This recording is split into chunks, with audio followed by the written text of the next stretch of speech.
Hello guys, uh, topic natin at reaction tungkol sa kakatapos na Miss Universe 2025. So of course, congratulations pa rin kay Atisa Manalo. So siya yung third placer ng Miss Universe 2025. So congratulations dito kay Miss Atisa Manalo, third placer ng Miss Universe. So ang nanalo sa Miss Universe 2025 na ginanap sa, hindi ako nagkakamali, no, sa Thailand, no. So ang nanalo si Fatima Bosch ng Mexico. So siya yung nanalo sa Miss Universe. First runner up si Thailand, second runner up si Venezuela, third runner up of course si Atisa, Philippines, at fourth placer ang Cote d'Ivoire or Ivory Coast. So kasi uh, French yung name ng country, no? Ivory Coast o Cote d'Ivoire. So yan yung nanalo sa kakatapos na Miss Universe.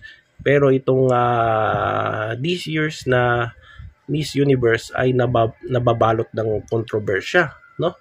At saka maraming mga issues dyan sa loob ng Miss Universe. So, matagal ko nang naririnig yan, no? Parang every year na, no? Naririnig natin na merong mga issue, no? Dyan sa pamunuan ng Miss Universe. Lalo na yung mga panahon na, lalo na yung umalis sa Miss Universe si Donald Trump kasi president na siya ng US at hindi na siya pwede humawak dyan sa Miss Universe. So, matagal ko nang naririnig yan, yung may mga bias, no? Tsaka pinipili nila yung sino talaga yung malalakas, no? So, yan yung naririnig ko. So, maraming controversies, mga dramas dyan. So, isa sa mga memorable na dramas dyan, no? Yung pagkapanalo ni Pia Wurtzbach, no? Nung mga 2016, no? 2015 or 2016, kung saan naglaban yung Philippines at Colombia. So, sila na yung natira kung sino yung kukuha ng corona. Itong host na si Steve Harvey, so yung una niyang in-announce na ang the winner ay yung Colombia. Pero akala nila na yun na, nanalo na si Miss Colombia. So masaya na si Miss Colombia. Yung pala, nagkamali si Steve Harvey. Ang totoong nanalo pala ay si Philippines, no? Si Pia Wurtzbach. So, yun. So, nag-sorry naman itong si Steve Harvey. Nag-apologize siya, lalo na sa mga taga-Colombia. At yung si Miss Colombia na naiyak, no? Akala niya siya yung nanalo no? So, of course, nabash siya online, no? Lalo na yung mga taga-Colombia. So, yun. Humingi siya ng sorry, no? Sa mga Colombians. So, yun, yung most dramatic na nangyari dyan sa event ng pageant night, no, ng Miss Universe. So, yun, merong mga, yung before magsimula yung competition, yung pageant night, ay dalawa na ang nag-back out na maging judges dyan. Sinabi nila na merong luto dyan sa Miss Universe. Tapos meron ding isa taga Persia or Iran yung isang beauty contestant, no, ng Miss Persia. Nag-withdraw na rin kasi nakikita niya na hindi patas yung laban diyan, no, sa nasabing beauty pageant. So yun yung mga controversies diyan at issues. At pangalawa, yung isang judge diyan yung dalawa sa isang judge, nag-post siya, no? Yung pinost niya ay itong si Miss Mexico kasama, parang kayakap niya itong si Mr. Raul Rocha. So sino ba itong si Raul Rocha?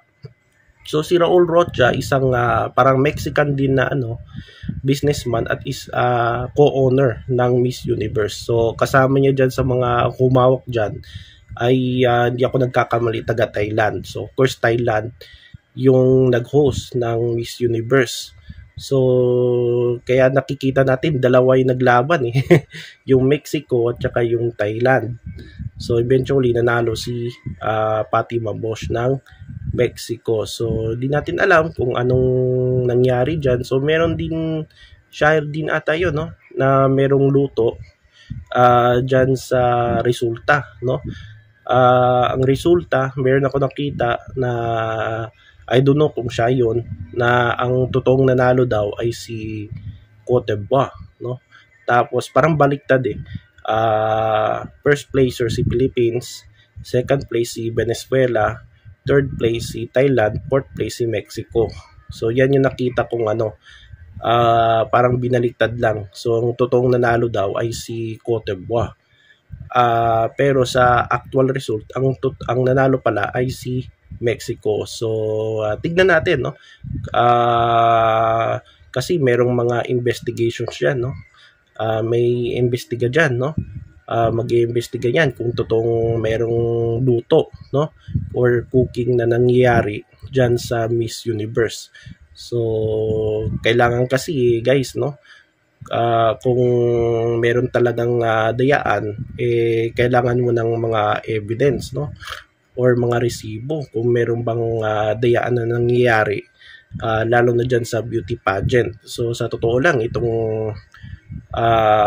Miss Universe, no, talagang inaabangan yan ng mga tao, pero nakikita ko na sa mga halos mga ilang taon, no, lalo na ngayon, no, na medyo boring na, no. Hindi na masyado exciting yung nasabing beauty pageant. Hindi katulad ng dati na lalong inaabangan ng mga marami, no, lalo na yung mga Pilipino itong Miss Universe. Ngayon hindi na gaano exciting. Siguro sa dahilan dyan yung politika, no, tsaka yung politika. So ngayon, merong investigation dyan kung totoo talaga, assuming natin kung totoo talaga merong dayaan dyan sa resulta.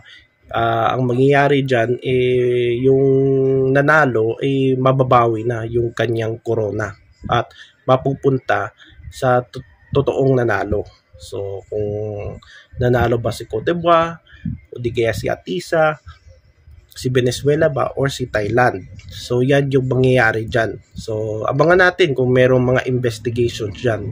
Kung wala, kung wala silang nakita, ang nanalo talaga ay si Mexico. So yan yung ating reaction ko dito sa Miss Universe. So reaction ko, so tingnan natin yung investigations, kung mangyayaring investigation na yan, kung talagang merong dayaan na nangyayari.